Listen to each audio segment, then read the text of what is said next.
What is time? It is a distinct construct of creation along with space and matter. In the beginning, God created the heaven and the earth. Genesis 1 shows that these essential elements were the creative acts of God. In the beginning, that's time, God created the heaven, that's space, and the earth, that's matter. Our world, life, and existence as we know it is within a framework called creation. As we study this framework from a scientific and biblical point of view, we find several amazing insights into both current and prophetic future events. All of time has already been created. That which hath been is now, and that which is to be hath already been.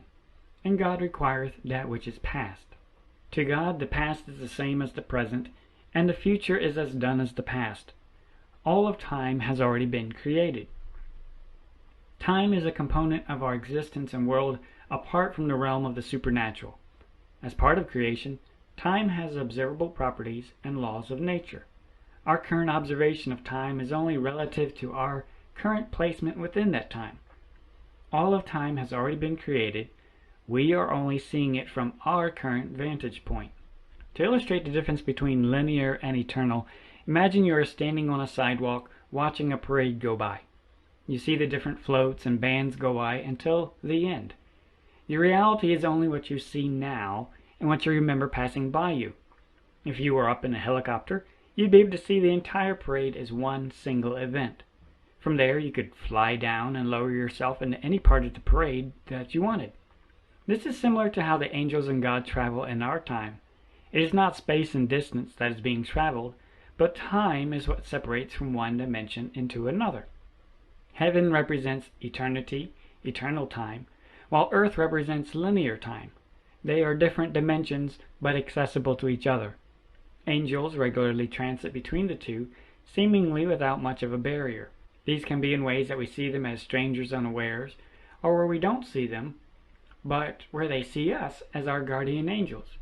In rare cases, prophets are taken to heaven in the spirit to witness future events outside of our earthly linear time. Sin resulted in a separation and restricted access from the linear to the eternal. It was after Adam and Eve partook of the forbidden fruit that God removed their access to the eternal dimension. Genesis 3:22-24. Think of time like a vinyl music record. On a record you have different tracks that have different songs. These would be similar to the different moments in our life. However, even though there are different tracks, there is only one groove on the entire record. The only thing about the present is that it is where the needle is currently traveling. The past tracks and music still exist in the same groove. Going back in time is only moving the needle, your soul, relatively, not the groove. Time is not just a construct. It can be affected by gravitational lensing. Clocks on a space station run faster than they do down here on Earth, no matter how accurate the mechanism. Hours and minutes are just constructs for measuring time, but time itself is an immutable fact. Recently I revisited a familiar Bible passage, and the Lord showed me something that prompted this much further research article, and it also seemed to fit together several other puzzle pieces that I had noted and observed before. I had known that the Antichrist would want to try and change time and laws of nature, but I had never noticed the thought that it is connected to that desire, that God will actually allow him to change the laws of nature and time for apparently the first half of the tribulation, the first 3.5 years. The implications of this are incredible, and if this mystery has caught your attention too, then keep on watching. God told the prophet Daniel that many of the things that he had seen in his visions would be concealed until the time near the end. Only then would mankind have the increased knowledge, Daniel 12:4, to fully understand how the visions would transpire. Whatever Daniel saw, it was so mind-blowing that the Bible takes special note of how much it disturbed him. If we saw events such as space, time travel occurring, we'd be disturbed too.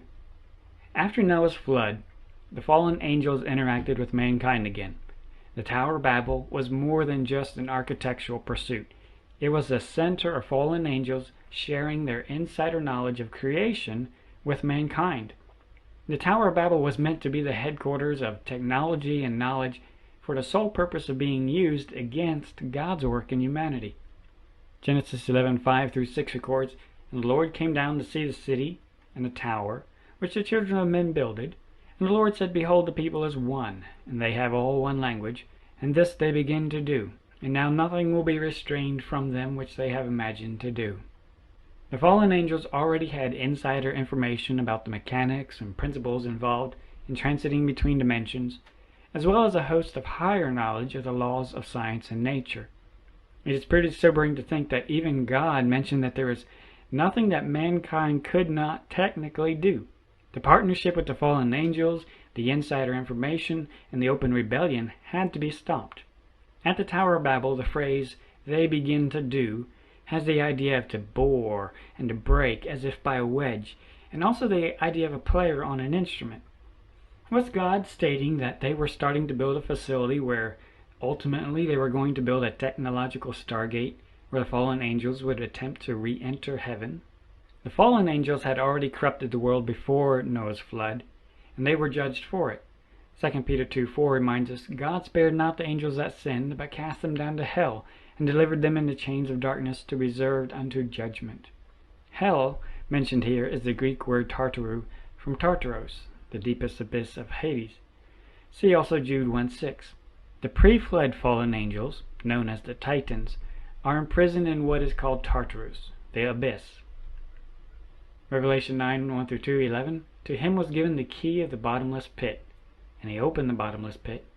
And they had a king over them, which is the angel of the bottomless pit, whose name in the Hebrew tongue is Abaddon, but in the Greek tongue hath his name Apollyon." The bottomless pit, abyss, is different from the pit, grave, Sheol. The bottomless pit is most likely a black hole or singularity, where the fallen angels, including Apollyon, are unable to get out. Nothing in our mental concepts is more bottomless than a black hole, a singularity that is infinitely dense, yet infinitely small, where the laws of physics break down. Revelation 12:1-3:7 tells us that Satan will be bound for 1,000 years in the bottomless pit, Abusos, and cast him into the bottomless pit, and shut him up, and set a seal upon him, that he should deceive the nations no more, till the 1,000 years should be fulfilled, and after that he must be loosed a little season. And when the 1,000 years are expired, Satan shall be loosed out of his prison. Satan himself will be locked in the very dimension, the bottomless pit, that Apollyon and his friends are locked in now. After its quick defeat, only then will Satan be cast into the lake of fire. Revelation 20:10. The Bible records 2 instances where time was altered. Hezekiah, with the shadow moving backwards 10 degrees. Notice here is a fundamental concept in time. The celestial clock that God ordained as his timepiece was altered, yet life on earth continued at a normal pace due to relativity and perception. Mankind could move about, but the sun and moon clock was rewound slightly back in time. This is technically back in time because God told us that the movement of the sun and moon determine our time. Joshua, with the sun and moon standing still. By perception, for those on earth, life proceeded as normal, even though the celestial clock in the heavens stopped. The movements of the celestial clock froze while the planet Earth continued through time. For many people, the concept of wormholes and interdimensional portals seems like the realm of science fiction. Yet when we look at Scripture, we find writers describing what can only be termed as a wormhole, but from an ancient perspective. "He bowed the heavens also, and came down, and darkness was under his feet, and he rode upon a cherub, and did fly, and he was seen upon the wings of the wind. And he made darkness, pavilions round about him, dark waters, and thick clouds of the skies." 2 Samuel 22:10-12 and Psalms 18:9-11. The word bowed has the idea of bending and stretched, as well as thrust down into. From an ancient perspective, the writer is telling us that when Jehovah intervened on his behalf, that the heavens, the sky, was warped open. There was darkness seen in the void behind Jehovah as he rode upon a cherub, which is a living creature. The void had a depth to it, there was a shimmering effect, and a cloud-like look associated with it. "And they saw the God of Israel, and there was under his feet, as it were, a paved work of sapphire stone, and as it were the body of heaven in his clearness." Exodus 24:10. Let us now look at a background of science and technology. Much of the technology we are about to discuss will sound bizarre and really strange, But keep in mind that the technology told to the general public is very controlled. The major world governments have technology that is 50 to 100 years more advanced than what the public is led to believe or told about. Whenever a government unveils technology to the public as new, they are releasing technology that they've had for quite a while. For example, Hitler's Air Force had prototype aircraft that were admittedly 30 years more advanced than anything the Allies had at the time. This was in 1945.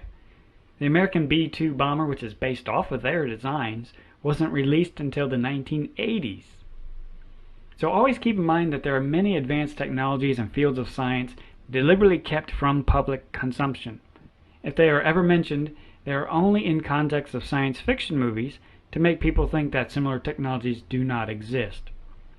Certain technology is also kept low-key because Satan is saving it for his great deception and lying wonders that he will use during the tribulation period. The idea of wormholes comes from Einstein's general theory of relativity, a shortcut through time and space. His famous E = mc squared, the letter c represents the speed of light, which has a time component. In 1925, Albert Einstein published his unified field theory of gravitation and electricity. This was released close to the release date of his theory of relativity. This sought to show how the laws of electricity and magnetism could be unified with the laws of gravitation. In other words, all electrical, magnetic, and gravitational effects could be part of an underlying unified field. This unified field theory contained the beginnings of what would later become known as torsion theory. The unifying relationships were eventually published as only an appendix of the theory of relativity. In relativity, gravity and electromagnetism are related because mass is represented as a fraction of the square of the propagation velocity of electromagnetic radiation. So according to Einstein, even the charges and masses that distort space-time can be reduced to simple harmonics of electromagnetic fields. Many people have good reason to think that Nikola Tesla was smarter than Einstein. Back in the late 1800s, Tesla worked with many of the fluctuating magnetic field and gravity principles.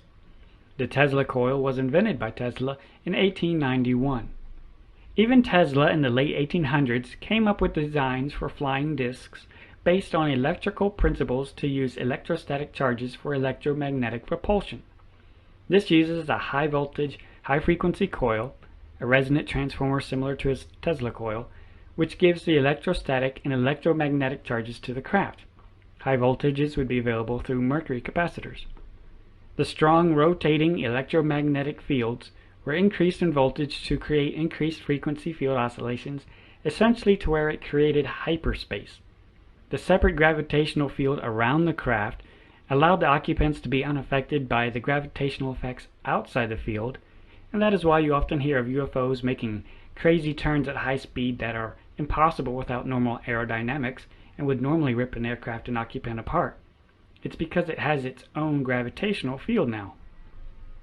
Now, it is a matter of recorded history that the Nazis extensively sought out and searched for occult knowledge and scientific insight from esoteric sources.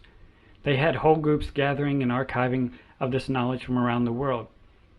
In Greek mythology, based on the fallen angels, Mercury was the winged messenger. He is the keeper of boundaries, referring to his role as bridge between the upper and lower worlds. He is often portrayed in statues with a caduceus, a winged staff with intertwined serpents.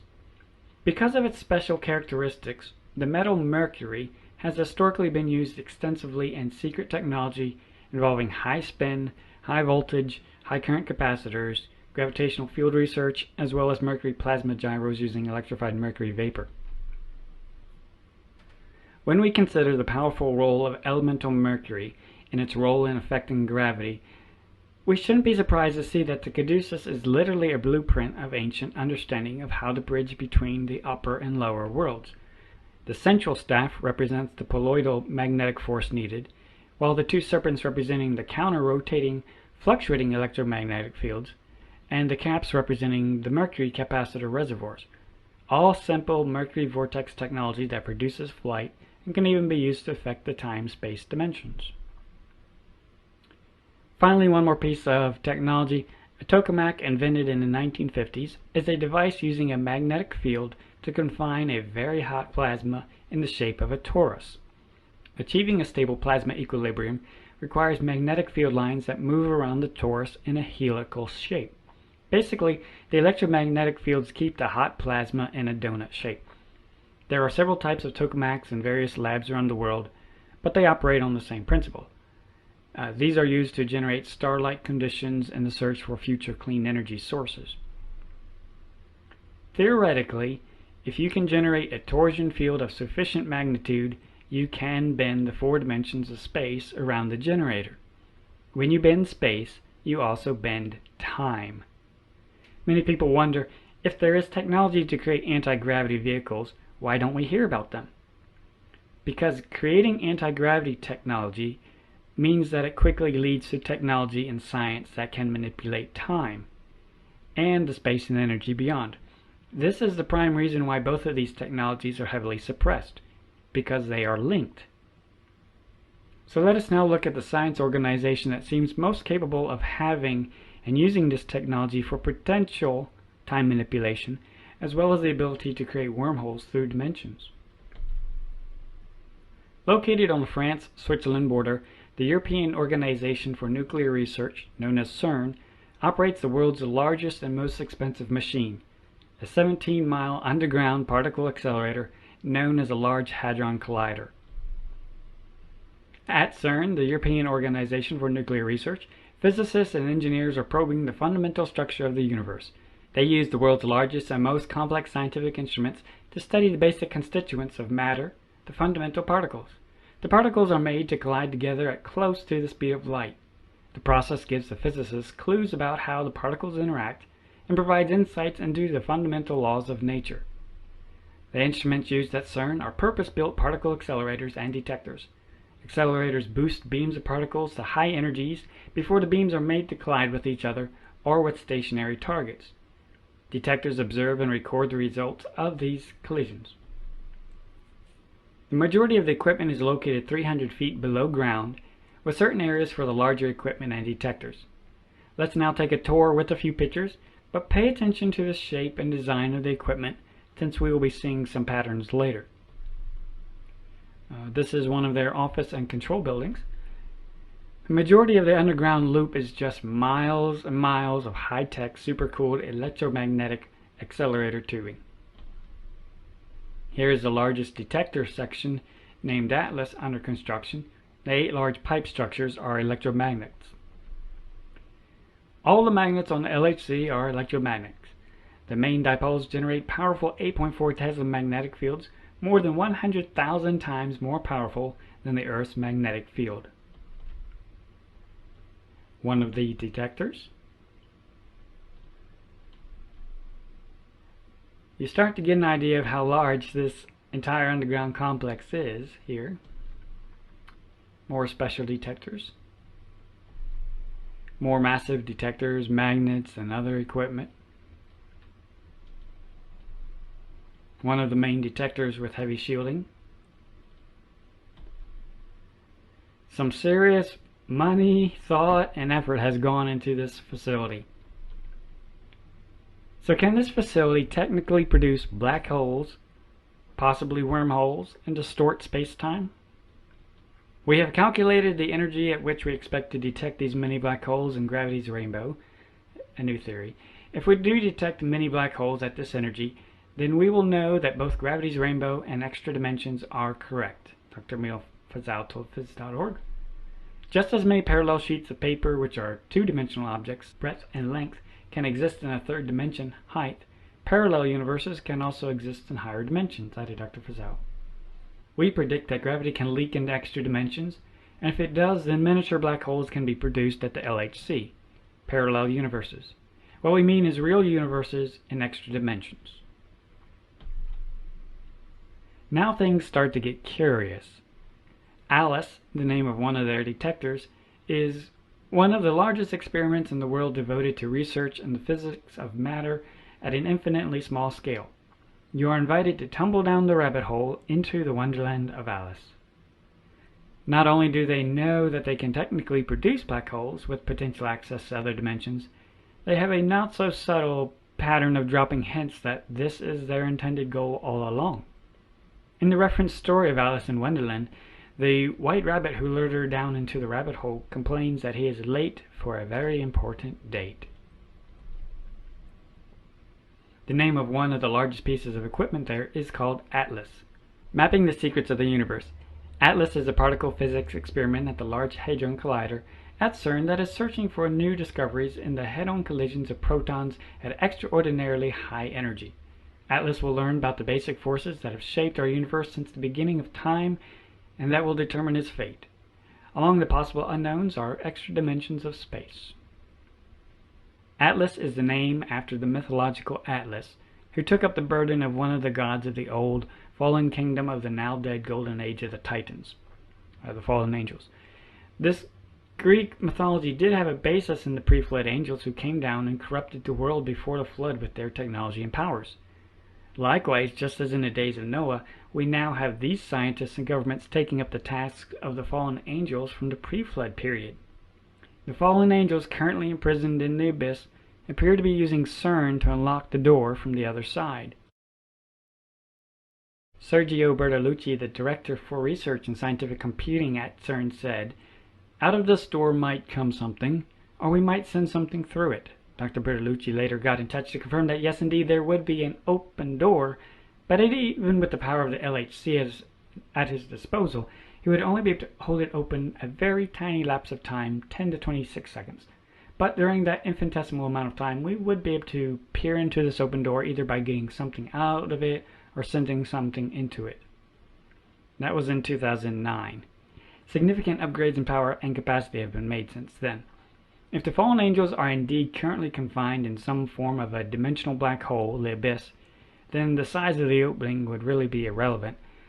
Of course, we have to take it at face value that his statement regarding the size from 6 years ago is accurate. However, just breaching it at all, just for a few seconds, would seem to be enough for their purposes. This year, CERN is celebrating 2015, the International Year of Light, which was named and declared by the UN General Assembly. This marks the centenary of the publication of Einstein's theory of general relativity. Keep in mind that Lucifer is known as the Angel of Light. Now, right next to the headquarters building at CERN, there is a 6-foot-tall statue of the Hindu deity Shiva, the Destroyer, engaging in the Nataraja dance presented by the Department of Atomic Energy of India, supposedly because of its paralleling the movements or dance of subatomic particles. I don't buy that. At night, the statue is lit so as to direct its shadow distinctly onto the main CERN building. This is the god of destruction coming through a gateway. Coincidence? I think not. Notice that the filigree and styling on the statue's depiction mirrors visual elements that science associates with portals, stargates, wormholes, black holes opening. The name CERN is derived from the acronym for the French pronunciation of European Organization for Nuclear Research. However, the argument could be made that the facility, largely located 300 feet underground, gets its name from Cernunnos, the horned god of the underworld. He is commonly represented as a male deer with antlers and is equivalent to Osiris and also Hermes, aka Mercury. Shiva, the statue they have next to their headquarters, is also equivalent to Cernunnos. Both are worshipped as the overseer of the door to the other world. A large portion of CERN is located in the territory of St. Genus Pulli. In Roman times it was called Apolliacum.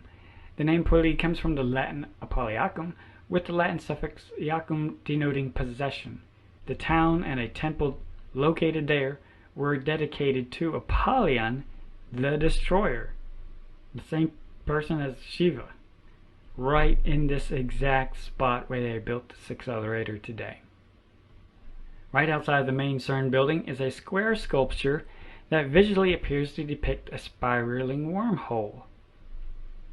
As you study the sciences more, you see that this sculpture not only shows some type of portal, it's also showing the science used exactly in the process. This is not just artwork. It quickly shows that creating dimensional portals involves a merging of the rectangular cube right-angle view of gravitational theory with the spherical round electric universe view. a merging of two complete scientific fields to create the toroidal forces necessary where the fields collide to become unified. This knowledge and ability is the key. Speaking of a key, on January 12, 2015, CERN posted an update called LHC Season 2, holding the key to new frontiers. To mark the restart of the Large Hadron Collider, LHC, the activities coordinator symbolically handed over the LHC key to the operations team. Quote, with collisions at energies never reached in a particle accelerator before, the LHC will open a new window for discovery. End quote. Based on what we have seen in the other parts of this series, I believe they are gloating over the fact that their intent is to open the bottomless pit.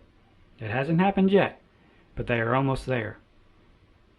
The Dan Brown movie, Angels and Demons, had a portion filmed right here at the LHC. On the CERN website, they have a whole subpage about the filming that took place there. The image shown here is from CERN's website. Notice that they combined the illuminated angel Lucifer with the LHC and even overlaid a graphic logo to let you know that this is definitely about them taking up the task for the fallen angels. They even tell you, discover the connection. Speaking of Hollywood, it is Satan's main tool for indoctrinating, programming, and communicating parables to his disciples around the world. Make no mistake about it. Hollywood is entirely a tool of Satan. Christians have no business going to it for entertainment or mental food. None. The Kodak Theater, where the Oscar ceremonies are held, is covered with obvious, large, and blatant imagery of the fallen angels, as well as a large stylized Ishtar gate from Babylon. Right in the courtyard of the theater is a massive 6-story stylized Ishtar gate, modeled after the Gate of the Gods from ancient Babylon. Notice that this structure was built to perfectly frame the famous Hollywood sign located on the hills in the distance. Hollywood is all about making the theater screen and your television screen a gateway to what Satan produces. In several places they show direct Babylonian references to the fallen angels. Here are some of the references they are pulling from, and historical artifacts that they have plastered all over their walls in sizes that you can even clearly see on Google Earth. They know who they ultimately serve. Their goal is to feed your mind. Satan's top disciples are rewarded for their service. The British Academy Film Awards is basically the face of Apollo, the god of light, Lucifer. The Saturn Award for science fiction obviously showcases Saturn, a direct reference to Satan and Molech. And the Oscar Award is modeled after the Egyptian chief god Osiris. Satan is using Hollywood to make sure his disciples around the world are informed and ready for the events about to transpire in this world. They are eagerly awaiting his arrival. Let us now look at some of the patterns Satan uses in his Hollywood and media.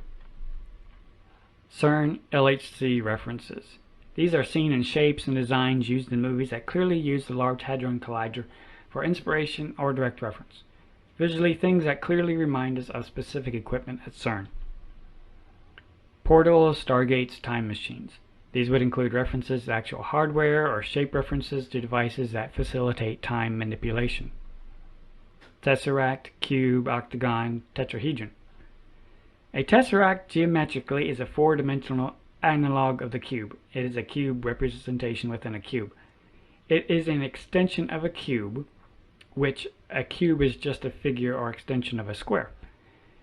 So symbolically, a tesseract or cube within a cube represents the abyss where the fallen angels are currently held prisoner. It is not exactly in our dimension, but can be reached from ours. A tesseract can be represented different ways. Because of this, those using it as a veiled reference to the abyss and or Satan Lucifer will often change out the variations of how it is depicted to obscure the symbolism and make it not so obvious. These can appear as a flattened, angled cube outline, a hexagon, or a tetrahedron, a pyramid with three-sided base. Symbolically, a black cube is used by the occult and their disciples as a reference to Satan and Saturn, which represents his realm. Ideologically, I view it as their way of expressing the embodiment of Satan, his intelligence, and his kingdom. God's kingdom is embodied by the New Jerusalem, which is described as a golden cube. So Satan's counterpoint kingdom is embodied and represented by a black cube. And remember, the black tesseract is also geometrically represented by a black tetrahedron. Symbolically, they can be used interchangeably. Many art installations and black cubed buildings are scattered around the world. The 9/11 World Trade Center Memorial is really two black tesseracts side by side, each with a cube within a cube.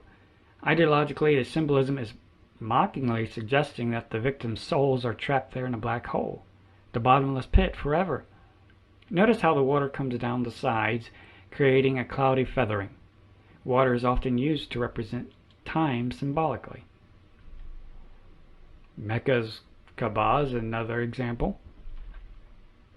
In film and TV, Star Trek depicts their greatest threat, the Borg, as an intelligent hive-based entity.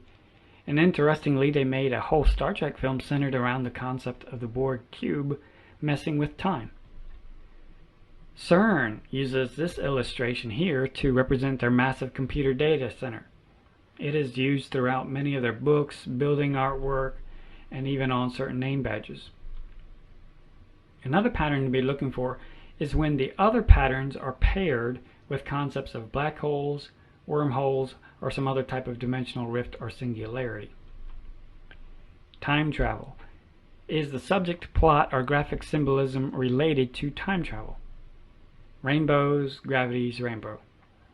In heavily patterned cases, we'll often find subtle references to rainbows.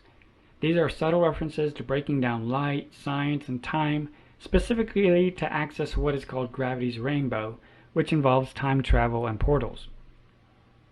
Satan always has his counterpoint to God's creation.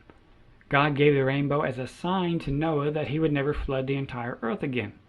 It also represented the massive change in the world that Noah had been used to. Satan uses references to rainbows and prisms to emphasize that he wants to drastically and completely change the world and even the dimension in which mankind dwells. Trains and railroads. Just like a vinyl record can represent time, a railroad and train can also represent time. The track represents time, and the train represents the present where the observer is.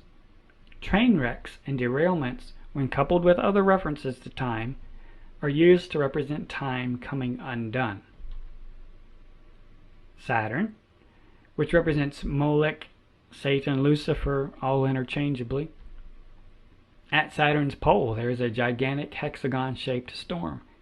Remember how we've seen the tesseract, cube, hexagon, flattened cube? This is why they are connected. They're visually linking the idea of the abyss, where the fallen angels are imprisoned, with the pattern that represents and embodies Satan's realm.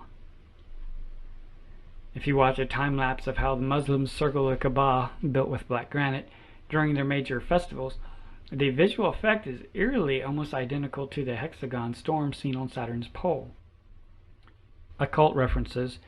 These can be a wide variety of things, but it catches our attention more when these are used in conjunction with several of the other patterns at the same time. Fallen angels, demigods, return of.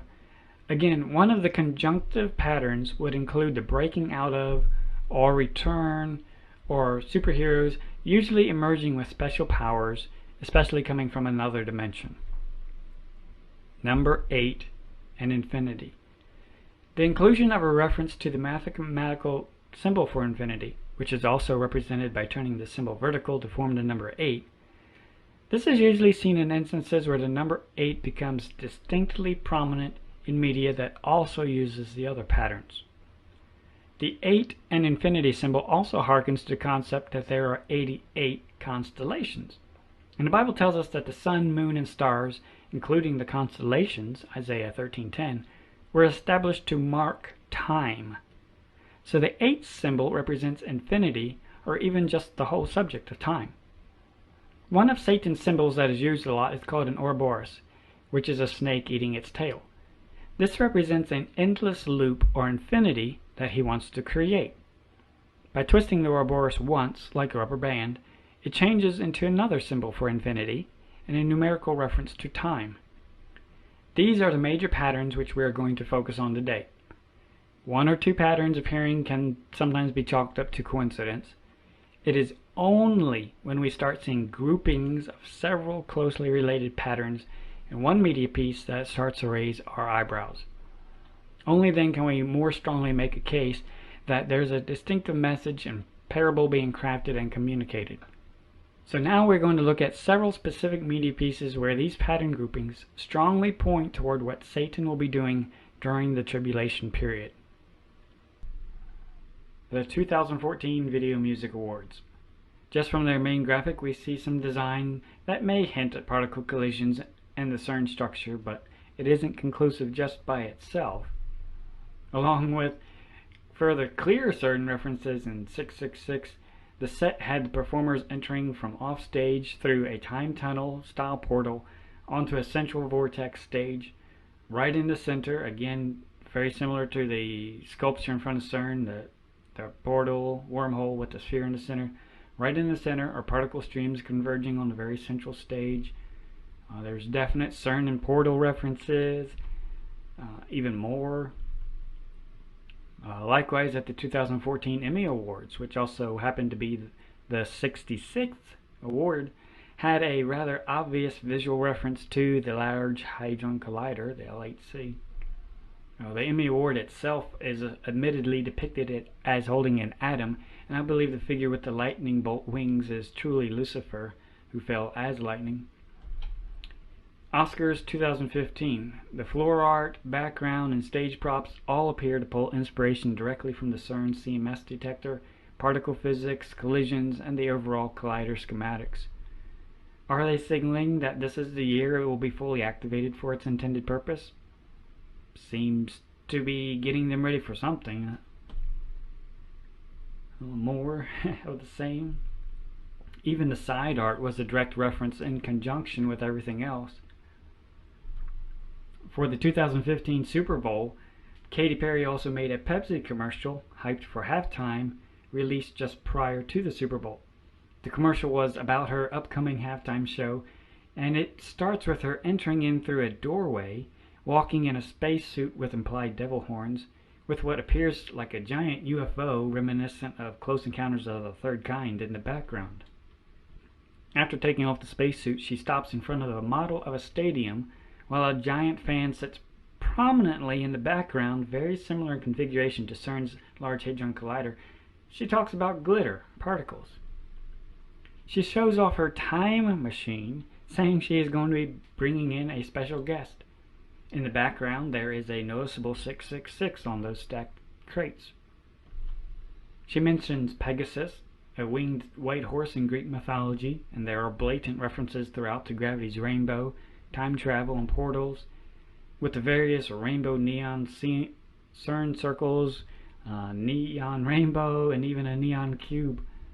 The commercial ends with Katie walking through another large doorway bathed in light, with exploding fireworks superimposed, a reference to colliding particles. Then, not too long after that, was the 2015 Super Bowl with the same Katy Perry. Her performance was seen by 118.5 million viewers, making it the most watched halftime show ever, according to Nielsen data. The key figure is a falling star angel. Now, there are clearly particles and collisions. These particles open a doorway. The woman rides the beast. As she makes entrance through the doorway, the particles opened. It's very blatant. On November 10th, 2014, Rihanna visited the White House. After not posting anything on Instagram for 6 months, she suddenly felt the need to post pictures of her at the White House gate, calling to open the gates, while wearing a dress that clearly depicted the recognizable LHC structure and corresponding colors even. Inception. This movie, which deals with time and perception, includes veiled references to the Tesseract, even just here in the poster. Prominent cube ideas, more cubes, and even more cubes. Now, the whole movie is about breaking out of the reality and perception. Source Code, a movie about a catastrophic train wreck and time loops. where each time loop is exactly 8 minutes long. The watch here also points to the number 8. More subtle references to 8 and the train about to come off the tracks, with visual references to Rubik's Cubes, which are cubes within a cube, representing the tesseract. The train, which is time, is about to come off the tracks due to the opening of the abyss, the cubes, with mankind's help. Star Trek: The Future Begins, a movie about time travel and manipulating the past. One of the prominent sets was modeled after a tokamak reactor, which in real life is used to create torsion fields. Interesting visual reference that harkens to CERN. Super 8, the movie, about a major train wreck, which also has hundreds and hundreds of cubes. Notice the additional cube tile pattern created here with the cubes. The cubes are later found out to be connected to alien technology. The Flash, an ABC TV series about the Flash, the fastest man alive, supposedly, after a particle accelerator causes a freak storm. End quote. Even in the promotional graphics here, they include in the background the familiar portal and accelerator device, modeled after the same LHC setup.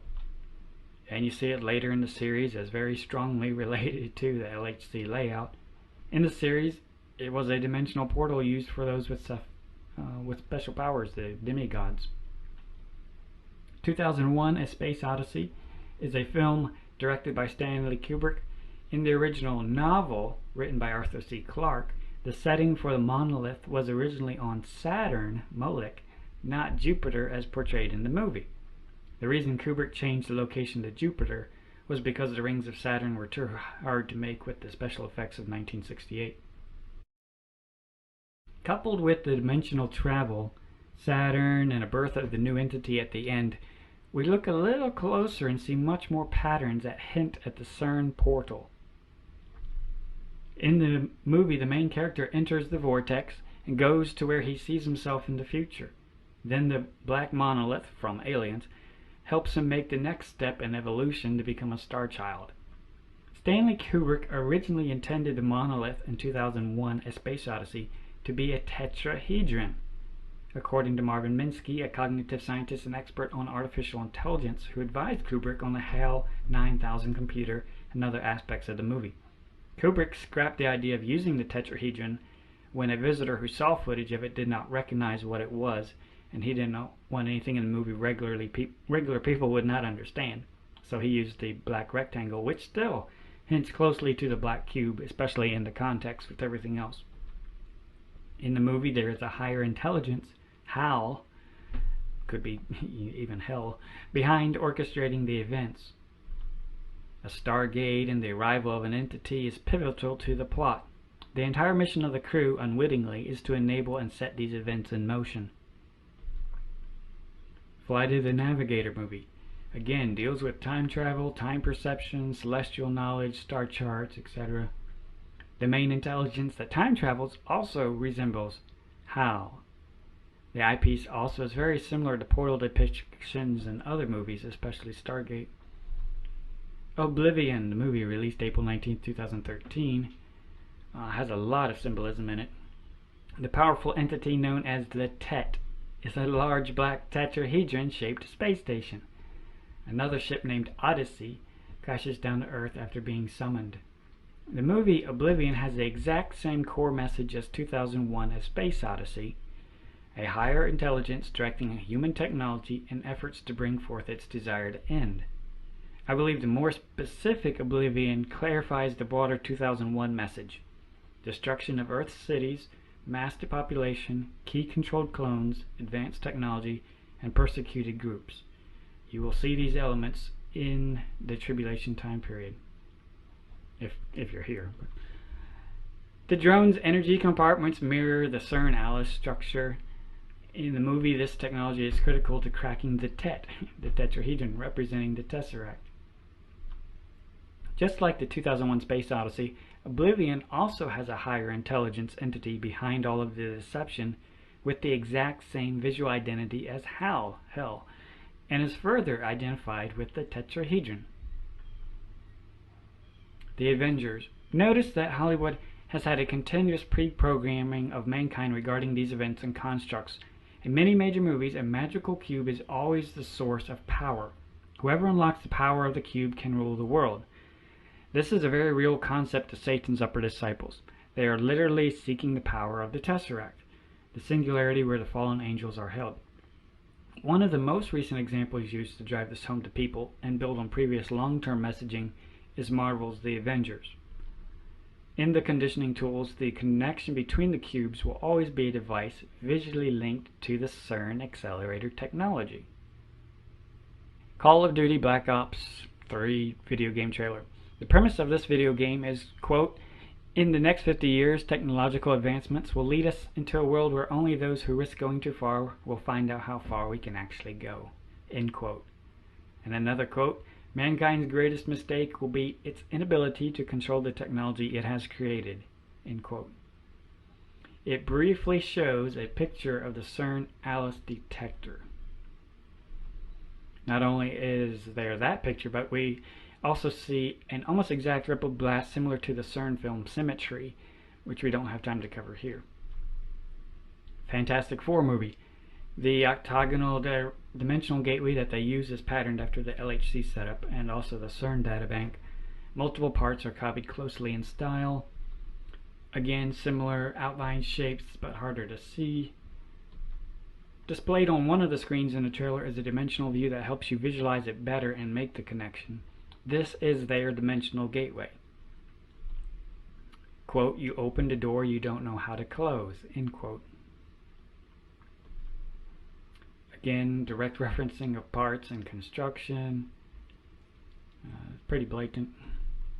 Even apart from their dimensional gateway, they use the same CERN octagonal reference again in the trailer training scene.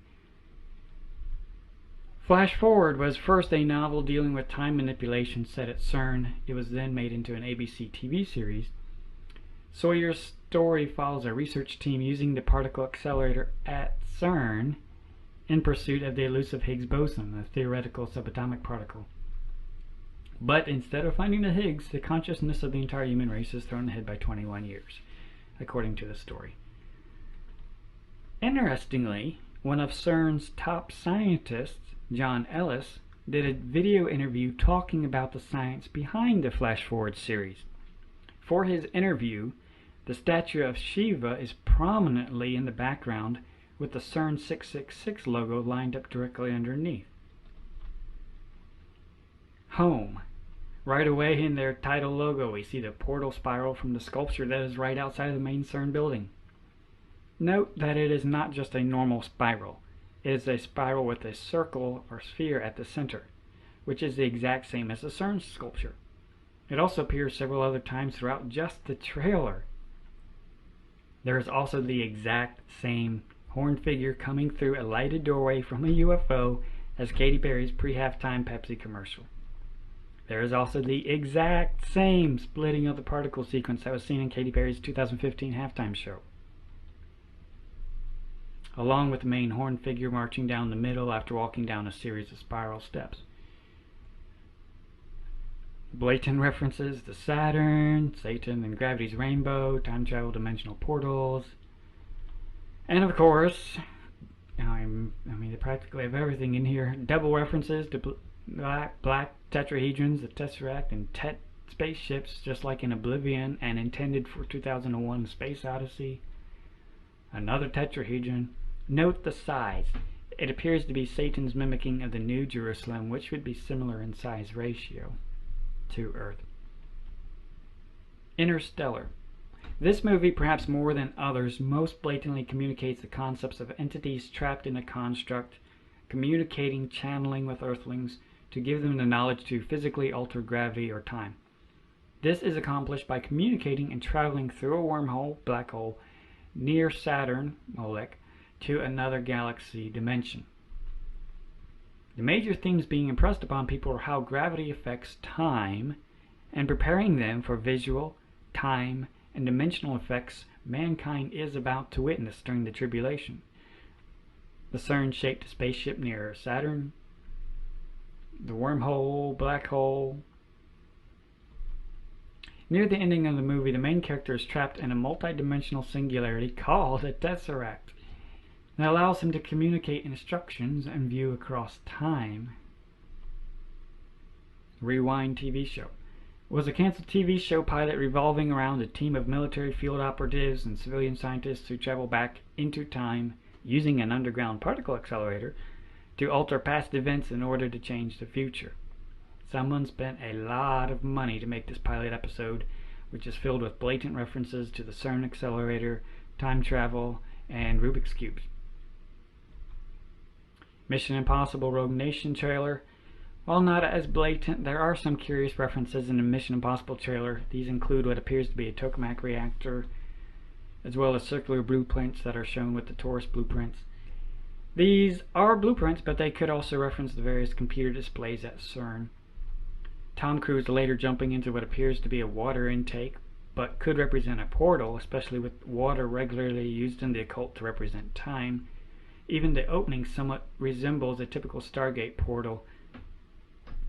I doubt it is coincidence. Lego Dimensions. This is their video game trailer. Obviously it's about dimensional travel, and again notice that the spiral also suggests a sphere in the center, just like the CERN sculpture. The trailer starts out with a mysterious black box, Pandora's box, arriving at the front door. This is a clear reference to the Tesseract concept. The TV briefly shows a scene from The Wizard of Oz as the house travels through the tornado portal. Also on the shelf, you'll notice a gold lion, similar to Katy Perry's halftime show, is noticeably visible several times throughout the trailer. The CERN-like dimensional portal activated. Notice that one of the symbols they use to imply time is very, very similar to the symbol for the god Mercury, the keeper of boundaries with his role as bridge between the upper and lower worlds, and Mercury with its use in related technology with altering time-space. The trailer shows the Lego characters traveling down the yellow brick road, which is often used in the occult to represent going down the path of gaining knowledge of the occult. The Lego characters travel to the Emerald City, presumably to meet the wizard so they can get knowledge, etc. Disney's Tomorrowland movie trailer. The movie description reads, embark on a danger-filled mission to unearth the secrets of an enigmatic place somewhere in time and space known only as Tomorrowland. What they must do there changes the world and them forever. End quote. Eerie similarities to the Emerald City, especially with it being in another dimension. A segmented display very similar to the LHC computer readouts of the various detector sectors. On the main character's shirt is seen that predictable and obvious spiral pattern. A mini portal very similar to Lego Dimensions and others is seen in the living room. And I'm sure there's a lot more in the movie. This has been a very small sampling of examples available. There is a lot more of this woven messaging and tightly maintained core theme of stargates, releasing powerful unfriendlies, trapped entities, etc. Why? Where will people turn to when these events happen? During the tribulation opening events, the handlers will be able to tell the masses that they know what is going on and have been trying to tell the people. They must control information. As long as they hold the card of people believing them more, the average person will be less likely to seek after the Bible to explain world events. This psychological device is called falsified metacommunication, telling a story that is almost completely true, but with tiny details tweaked to provide the illusion that the whole is false. The education efforts prior to the tribulation provides the powers that be with leverage to make the claim that these are indeed alien entities, etc., etc. Pre-education makes it so much easier to get people to follow you at the critical times when you only want them to react and not to think. Speculation. Ideas or guesses about something that is not known, the contemplation or consideration of some subject, a conclusion or opinion reached by such contemplation. I will be the first to tell you, I do not know all that this means. But I will share with you several of my considerations that I think may have some likelihood or bearing on the events. The main purpose for this speculation is to narrow down the seemingly possible chain of events so that we can get a better idea of, number one, what further evidences we should be looking for, number two, what warnings and insight we can provide to those who might be affected by these events, and three, examining correlation between timing of events and future prophetic events. So here are some brainstorm thoughts. Somehow, time will be disrupted. Satan and his demons know that there is an appointed time for their judgment. So what is their best hope for avoiding the appointment? Go back in time or somehow stop time? When Jesus says that he will shorten the days at the midpoint during the tribulation, is he also implying that the days have already been lengthened prior? Has Satan slowed down the celestial clock to give himself more time? Or will Christ end the time loops that would have given Satan an unlimited number of days to kill? Somehow time will be the same. The Bible tells us that the Antichrist will change times and laws for a season, but God also lays out a set period of time for tribulation events to be transpiring in. The length of the witness's testimony, the length of time after the abomination of desolation, etc. Revelation also makes repeated references to the sun and moon for comparison. It may be that the celestial clockwork, the sun, moon, and stars, is unaffected by events on earth, but that it is Earth's time-space that is tampered with during the 3.5 years that God allows it. I don't know. If this is true, then it may be a case of what's called time dilation and gravitic lensing, where the time changes are only relative, but the results are real. While I cannot say one way or another, I would expect any fiddling with time to not go beyond the lifetime timeline of those who have witnessed the rebirth of the state of Israel. The other prophetic events have been fulfilled within that time frame, and Christ did say that some of those that saw the rebirth would also be alive at the end of the tribulation. So I expect it to happen sometime within that life timeline. Somehow laws of nature will be disrupted. This could easily cover the opening across dimensions to open the bottomless pit. The book of Revelation mentions that there will be a period of 5 months where people will not be able to die. What is the only way that this could happen? Time loops seem to be a technical solution to die but not die yet. It is interesting to note that there have been a number of movies, especially recent, all dealing with time loops and going back in time. For example, Star Trek, Edge of Tomorrow, Stargate, the Terminator series, Groundhog Day, Back to the Future, etc. Is Satan trying to get people ready and used to what is about to happen? Friend, I do not know what the past, present, or future holds. All I can do is research and make educated guesses. I do know that the Lord commands us to watch and live as though He is returning unexpectedly. Regardless of what Satan and the Antichrist end up doing during their short time in the limelight, it will have zero bearing on your and my accountability in the here and now. Be ye steadfast, unmovable, always abounding in the work of the Lord, for as much as ye know that your labor is not in vain in the Lord. We will have to give an account on that day of all our labor and lack of labor for eternity. Eternity is what matters, friend. For our light affliction, which is but for a moment, worketh for us a far more exceeding and eternal weight of glory, while we look not at the things which are seen, but at the things which are not seen. For the things which are seen are temporal, but the things which are not seen are eternal. For I reckon that the sufferings of this present time are not worthy to be compared with the glory which shall be revealed in us. Be ye also ready, or you will be left with the unbelievers. The Lord of that servant will come in a day when he looketh not for him, and at an hour when he is not aware, and will cut him in sunder, and will appoint him his portion with the unbelievers. It has been amazing and humbling to see how the Lord opened the doors of understanding on this subject and the related subjects just within the last weeks. I've heard from other watchmen the same experience of being burdened all of a sudden to get this information out there during these weeks. Many connections are now being noticed by the watchmen as we see how close Satan is to his goal. The Lord has also worked various events in my own life during this time that have grabbed my attention like no other to this exact singular subject. And at midnight there was a cry made, Behold, the bridegroom cometh, go ye out to meet him. Then all those virgins arose and trimmed their lamps. Time is short. The watchmen are already blowing the trumpets. Are you ready?